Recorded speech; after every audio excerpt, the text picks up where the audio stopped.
Ser Podcast. Las 7 de hoy por hoy. Ser Podcast.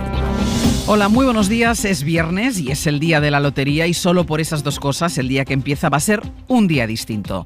También aquí en la radio, porque a partir de las 9 les ofreceremos en directo el sorteo con el que empieza la Navidad.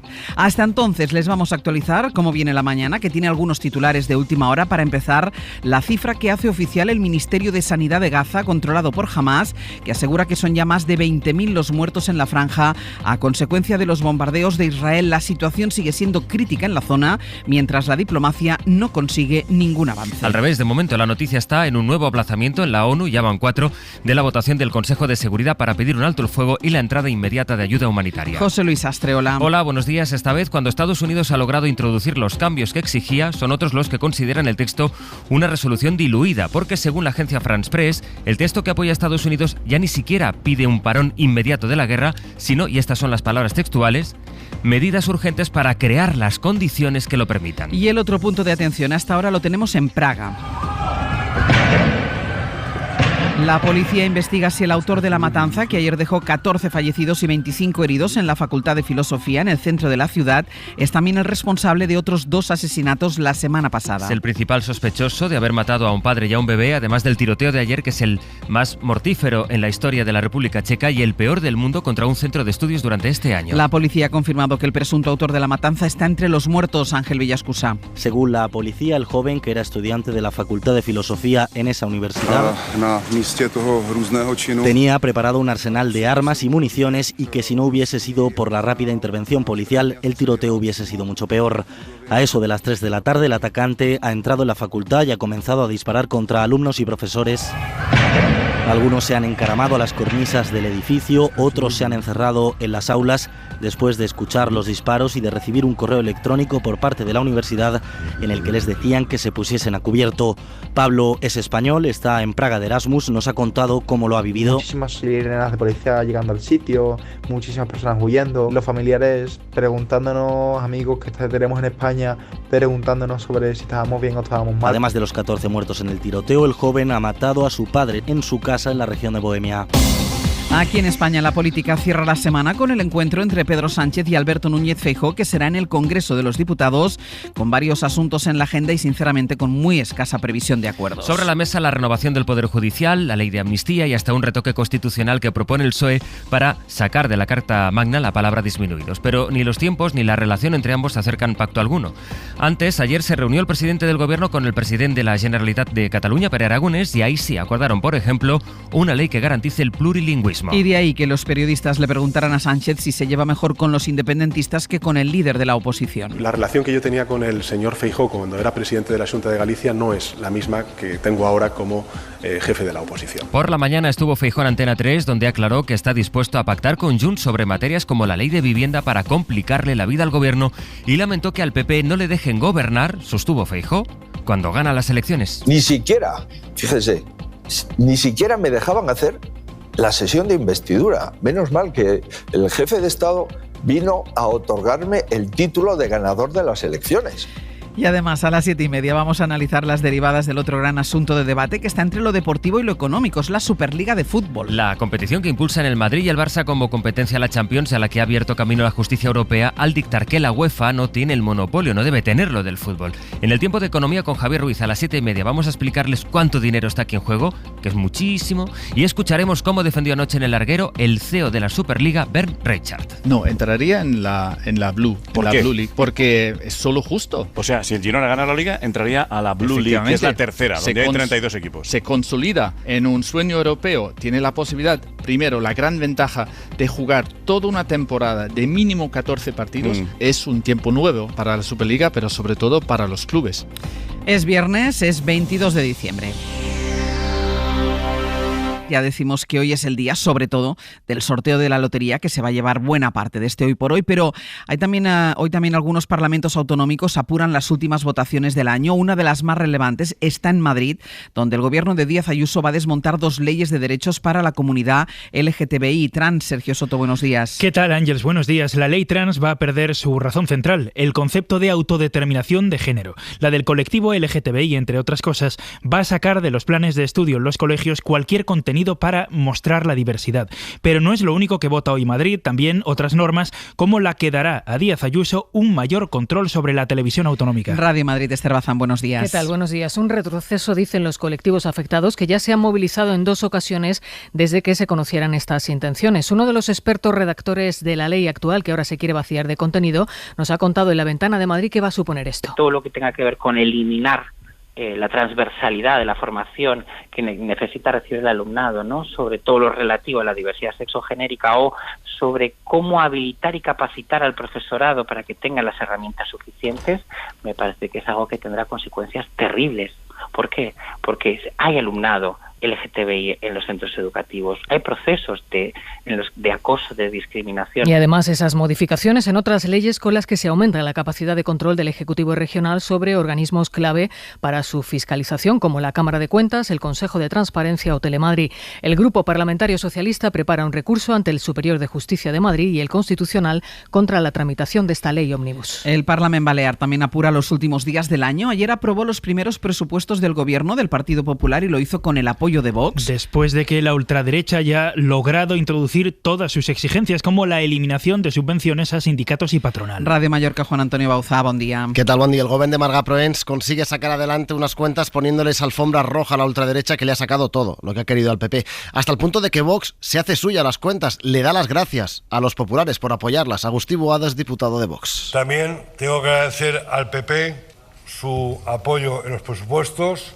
Van a ser los presupuestos provocando evidentemente los aplausos y las risas en la bancada de la izquierda. Presupuestos aprobados ayer en la Cámara Autonómica con la presencia de una treintena de entidades y de la comunidad educativa que muestran su rechazo a las cuentas por incluir partidas como 20 millones de euros para la segregación lingüística o la supresión de las ayudas directas a patronal y sindicatos. La economía de nuestros bolsillos estará pendiente de si nos toca hoy algo en la lotería, pero la gran economía nos va a dejar esta mañana un par de datos importantes. Hacienda publica hoy los datos de déficit público hasta octubre. En los primeros 9 meses del año, el déficit se redujo un 3,7% interanual, más de 1,5 puntos de Producto Interior Bruto. Y la evolución del PIB en este tercer trimestre, el último del año, es precisamente el otro dato económico del día. Lo va a publicar el Instituto Nacional de Estadística. El INE ya avanzó que la economía española ralentizó su crecimiento al 0,3% entre julio y septiembre, una décima menos que en el trimestre anterior. Pero la noticia económica de la semana es la entrada o el regreso del Estado a Telefónica con la compra de un 10% de las acciones para hacer frente a la operación de Arabia Saudí. La decisión ha abierto cierto debate sobre los instrumentos que tiene un país para proteger intereses estratégicos, si esas herramientas deben pasar o no por empresas públicas. Lo analizamos con la directora de 5 días, Amanda Mars. En un mundo ideal, esta semana no deberíamos estar hablando de la próxima entrada de la SEPI en el capital de Telefónica. 26 años después de su privatización completa, el Estado decide convertirse de nuevo en el primer accionista de la operadora y lo hace en respuesta a la irrupción de la saudí STC. Así que, claro, en un escenario de libre mercado surge la pregunta: ¿deben los gobiernos entrar en el capital de ciertas compañías que consideran estratégicas para acotar el poder de otros inversores? En teoría no, pues ya se cuenta con otros mecanismos de control y el mensaje que España envía a los mercados con este movimiento puede resultar peligroso.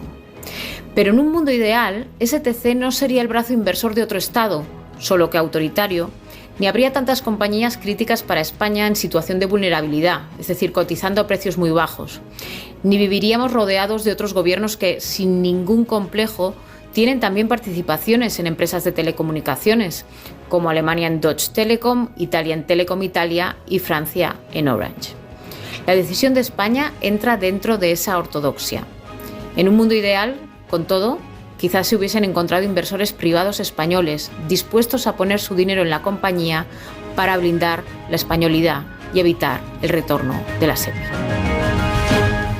El CIS ha decidido preguntar por la amnistía, pero no del todo. El último estudio incluye como pregunta si conocen los ciudadanos y si han leído la ley, pero no pregunta qué se opina sobre ella. Sí pregunta el CIS si cree usted justificadas las protestas frente a Ferraz, la sede del PSOE, pero no la valoración de la amnistía.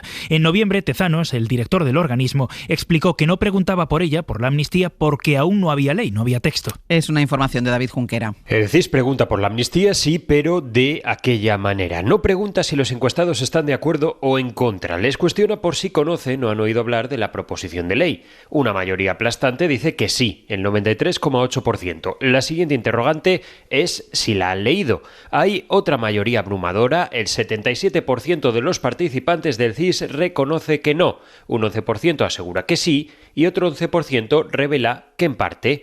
Pero la pregunta con más miga es la siguiente. La encuesta quiere saber, es textual, si los sondeados piensan que el desacuerdo con la ley de amnistía justifica las manifestaciones convocadas por varias organizaciones de derecha y extrema derecha ante las sedes del PSOE. Hay división. La mayoría contesta que no, un 44,7%, pero un 40,8% sí las ve justificadas. La amnistía sale en un epígrafe más del barómetro, apenas un 1,2% de los participantes la identifican de forma espontánea como un problema que les afecta, muy por debajo de problemas económicos, de la situación de la sanidad o de la vivienda.